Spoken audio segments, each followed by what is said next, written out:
All right, gentlemen. The Thursday night football game just ended. Gonna do some quick picks tonight. Just got back from Atlanta, but didn't want to leave y'all hanging. First things first. Holy moly, trades this year. We are doing way more trading this season than any year previously, and I feel like Dylan's been involved in 80% of them. Congrats to Dylan also winning the Jared Goff sweepstakes, to Barrett for winning the Christian Watson sweepstakes, which had a whole lot of people, and then also to Matt for the Zach Evans sweepstakes, as there were lots of bids put in, a lot of people all real close in certain numbers with those. Very uh, active board this past Tuesday night into Wednesday morning. Had a lot going on. All right, so let's get to the quick picks. Week 7, again, crazy Thursday night football game. Pretty fun, pretty awful, all in one, kind of how that works. Austin versus myself, I got 9.2 out of Chris Olave. Should have been a lot more. Sadly, it was not. Evan Ingram did pretty good. Strong start for Austin. Didn't do much in the second half, but got 7. Pretty good for a tight end. I'm still projected to win by 9, but I mean, Patrick Mahomes, Austin Eckler for Austin, going to put up some points. But then it kind of falters down after that. As long as Gabe Davis, really Cortland Sutton, actually does something for me this week, despite my people on bye, I feel like I'll pull this one off, barring Mahomes and Eckler going off for 30 apiece. I'll give myself the dub there. Delwyn versus Rusty. Delwyn got 10 from his kicker. Not bad, not great. Good night, though. But is projected to win by 17. Wow, Rusty getting hated on here. But yet again, Delwyn is the other undefeated team like myself for the last 2 remaining in the league like that. And Luke pointed out he got lucky kind of in the early start. He is now looking like a legit team here. Coming on strong with Puka Nacua seemingly staying relevant. Curtis Samuel appearing to be the Redskin receiver that you actually want to own, not Terry McLaurin or Jahan Dotson, which is pretty wild. Rocking 2 kickers. He held onto his kicker through the bye. Bold move. Must really like old Evan McPherson, for, Mr. Cool, for the Bengals. Rusty always has to make some decisions at receivers. Got some great receivers. Has to bench one every time. Does lose Derrick Henry to bye. It's a massive bye week. So lots of issues on bye. Going to have to be playing a lot of people you may not ordinarily play. I do like some of the matchup, Rusty, though, to be able to keep in and keep this close, be as lopsided as what the projections are saying. But I do think Dylan will get it done. But I think Rusty will keep it way closer than 17. Ryan versus William. Both had a player go. 8 for the kicker from Ryan and 6 from the defense.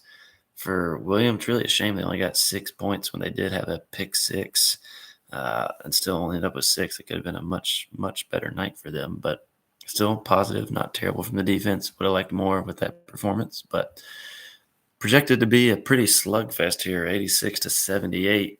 Oof, that is not good. William, yeah, you're hurting, sir. Bad bye week for William, but also just in general, his entire bench is on bye or out for the week. Oof. All right, Ryan. This is your chance to get back into the running here on the top division. Brian Hoyer at quarterback.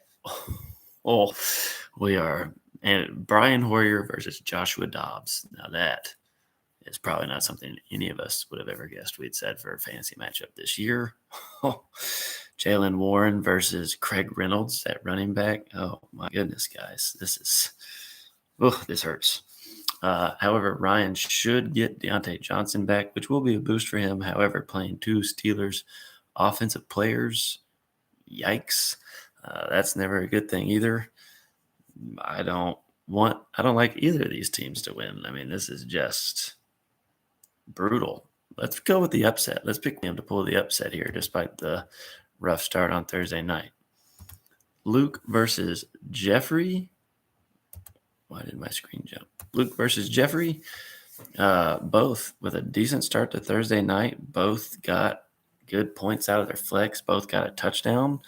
Advantage Luke by 5 points with Kirk with a long touchdown there late in the game to give them the game-winning touchdown, actually. And cash a bet for me. Thank you, Kirk. Appreciate that.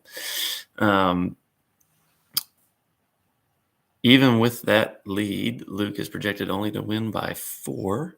So this will be a fun finish. Cooper Kupp looking strong for Jeffrey now that he's healthy and back. We know Luke's been changing his roster constantly, waiting for A-Chain to come back off the IR.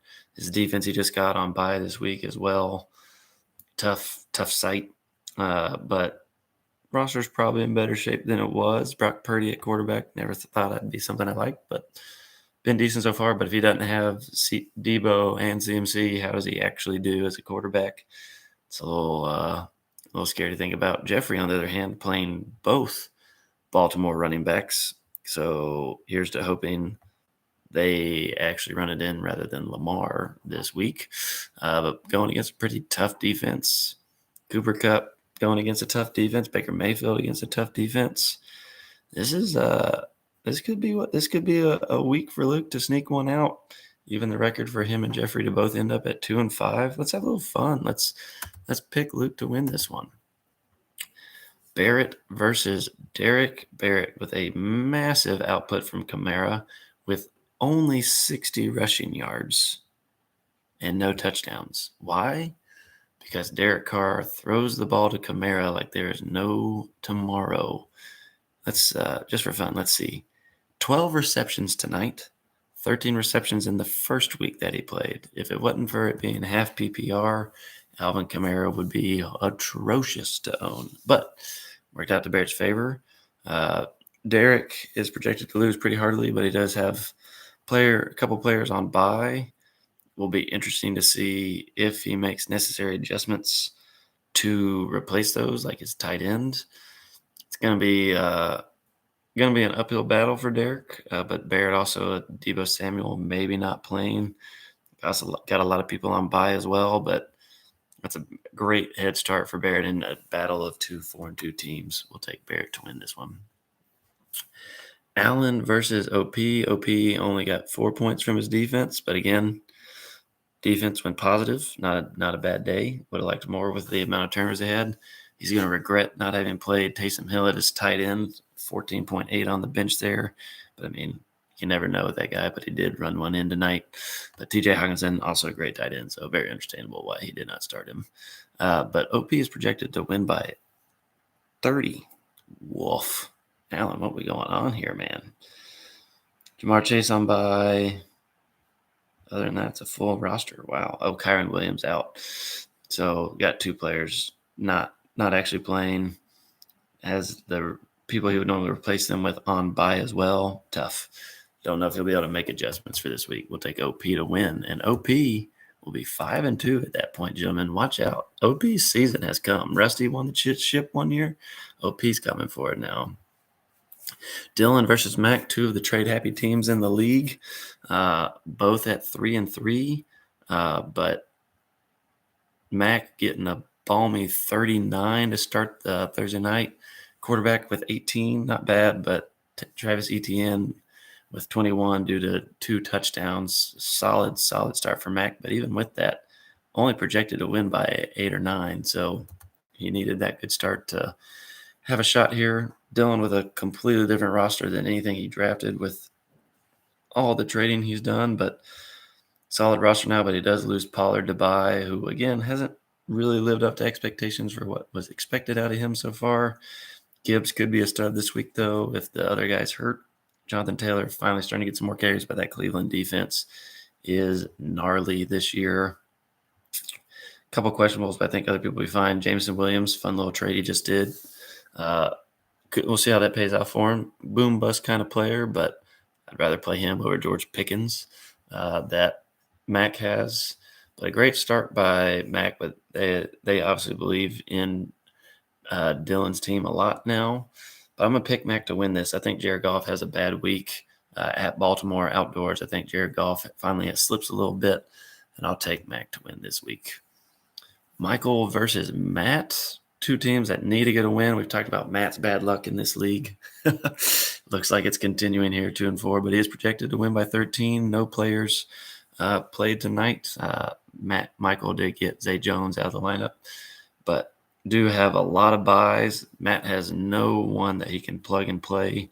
Everyone on his bench is out or hurt. So if Christian McCaffrey doesn't play, it's going to be a big loss for Matt that he really doesn't have a way to fill unless he makes some tough decisions on getting rid of some other people. Michael trying to weather the storm, hoping Jefferson comes back, hoping the Vikings win so that there's any reason to bring him back. But as far as this week, a lot more options for moving people in and out. Does Aaron Jones finally come back from Michael? Michael projected to lose by 13, so that's banking a lot on Kirk Cousins against the 49ers, whereas Aaron Jones back against the Broncos. Let's take the upset. Let's pick Michael to get it done this week and pull off the upset and get his second win and make them both go to 2-5. Let's see what happens. Good to see a few of y'all this week. Hope to see some more of y'all soon.